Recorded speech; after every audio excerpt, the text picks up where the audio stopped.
ಮುನಿರತ್ನ ಅವ್ರನ್ನ ಮತ್ತೆ ಅರೆಸ್ಟ್ ಮಾಡಿದ್ದಾರೆ ಸರ್. ನಾನು ಮೈಸೂರಿನಲ್ಲಿ ಕಾರ್ಯಕ್ರಮದಲ್ಲಿದ್ದೀನಿ, ನನಗೇನು ಗೊತ್ತಿದೆ ರೀ?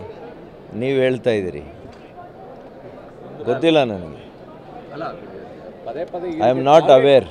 ಟಾರ್ಗೆಟ್ ಮಾಡಿ ಮಾತಾಡಿದ್ರೆ ಜಾಮೀನು ಸಿಗ್ತಾ ಅಂತ ಈಗ ಮತ್ತೊಂದು ಪ್ರಕರಣ ಸಮರ್ಪಣೆ ಅಂತ ಅದೇ ಅದು ಏನು ಪ್ರಕರಣ ಅಂತ ನನಗೇನು ಗೊತ್ತಿಲ್ಲ. ತಿಳ್ಕೊಂಡು ಹೇಳ್ತೀನಿ ನಾನು. ರಂಗನಾಥ್ ಶಾಸಕ ರಂಗನಾಥ್ ಅವರು ಹೇಳ್ತಾರೆ ಸರ್, ಮುನಿರತ್ನ ಅವ್ರ ಜೊತೆ ಯಾರೆಲ್ಲ ಓಡಾಡಿದರೆ ಅವ್ರು HIV ಟೆಸ್ಟ್ ಮಾಡಿಸ್ಕೊಳ್ಬೇಕು, ಅವ್ರಿಗೆ ಇಂಜೆಕ್ಟ್ ಆಗಿರುತ್ತೆ. ನೋಡಿ, ನಾನು ವೈಯಕ್ತಿಕ ವಿಷಯಗಳನ್ನು ಮಾತಾಡ್ಲಿಕ್ಕೆ ಹೋಗಲ್ಲ. ಏನು ಆರೋಪಗಳು ಒಬ್ಬರ ಮೇಲೆ ಬಂದಿದೆ ಅದು ದೃಢ ಆದಮೇಲೆ ನಾನು ಮಾತಾಡೋದು ಸರಿ ಆಗ್ತದೆ. ಈಗ ದೃಢ ಆಗಿಲ್ಲ ಅಲ್ವಾ, ಆರೋಪ ಮಾತ್ರ. ಆರೋಪ ಸಾಬೀತಾದ್ಮೇಲೆ ಬೇಕಿದ್ರೆ ಅದಕ್ಕೆ ಉಲ್ಲೇಖ ಮಾಡ್ತಾರೆ. ಯಾಕಂದ್ರೆ ಟಾರ್ಗೆಟ್ ಮಾಡಿ ಮಾಡ್ತಾ ಇದ್ದಾರೆ ಕಾಂಗ್ರೆಸ್. ಅವರು ಟಾರ್ಗೆಟ್ ಮಾಡಿದ್ದಾರಾ ಇಲ್ವಾ ಅನ್ನೋದು ಅಂತಿಮವಾದಂಥ ವರದಿ ಬಂದ ಮೇಲೇ ಗೊತ್ತಾಗೋದು. ವರದಿ ಬಂದ ಮೇಲೆ ಮಾತಾಡ್ತೀನಿ. ಮುನಿರತ್ನ ಅವ್ರನ್ನ ಮತ್ತೆ ಅರೆಸ್ಟ್ ಮಾಡಿದ್ದಾರೆ ಸರ್. ನಾನು ಮೈಸೂರಿನಲ್ಲಿ ಕಾರ್ಯಕ್ರಮದಲ್ಲಿದ್ದೀನಿ, ನನಗೇನು ಗೊತ್ತಿದೆ ರೀ? ನೀವು ಹೇಳ್ತಾ ಇದ್ದೀರಿ, ಗೊತ್ತಿಲ್ಲ ನನಗೆ.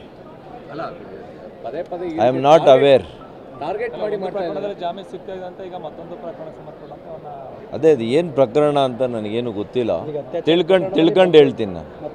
ರಂಗನಾಥ್ ಶಾಸಕ ರಂಗನಾಥ್ ಅವರು ಹೇಳ್ತಾರೆ ಸರ್, ಮುನಿರತ್ನ ಅವ್ರ ಜೊತೆ ಯಾರೆಲ್ಲ ಓಡಾಡಿದರೆ ಅವ್ರು HIV ಟೆಸ್ಟ್ ಮಾಡಿಸ್ಕೊಳ್ಬೇಕು, ಅವ್ರಿಗೆ ಇಂಜೆಕ್ಟ್ ಆಗಿರುತ್ತೆ. ನೋಡಿ, ನಾನು ವೈಯಕ್ತಿಕ ವಿಷಯಗಳನ್ನು ಮಾತಾಡ್ಲಿಕ್ಕೆ ಹೋಗಲ್ಲ. ಏನು ಆರೋಪಗಳು ಒಬ್ಬರ ಮೇಲೆ ಬಂದಿದೆ ಅದು ದೃಢ ಆದಮೇಲೆ ನಾನು ಮಾತಾಡೋದು ಸರಿ ಆಗ್ತದೆ. ಈಗ ದೃಢ ಆಗಿಲ್ಲ ಅಲ್ವಾ, ಆರೋಪ ಮಾತ್ರ. ಆರೋಪ ಸಾಬೀತಾದ್ಮೇಲೆ ಬೇಕಿದ್ರೆ ಅದಕ್ಕೆ ಉಲ್ಲೇಖ ಮಾಡ್ತಾರೆ. ಯಾಕಂದ್ರೆ ಟಾರ್ಗೆಟ್ ಮಾಡಿ ಮಾಡ್ತಾ ಇದ್ದಾರೆ ಕಾಂಗ್ರೆಸ್. ಅವರು ಟಾರ್ಗೆಟ್ ಮಾಡಿದ್ದಾರಾ ಇಲ್ವಾ ಅನ್ನೋದು ಅಂತಿಮವಾದಂಥ ವರದಿ ಬಂದ ಮೇಲೇ ಗೊತ್ತಾಗೋದು. ವರದಿ ಬಂದ ಮೇಲೆ ಮಾತಾಡ್ತೀನಿ.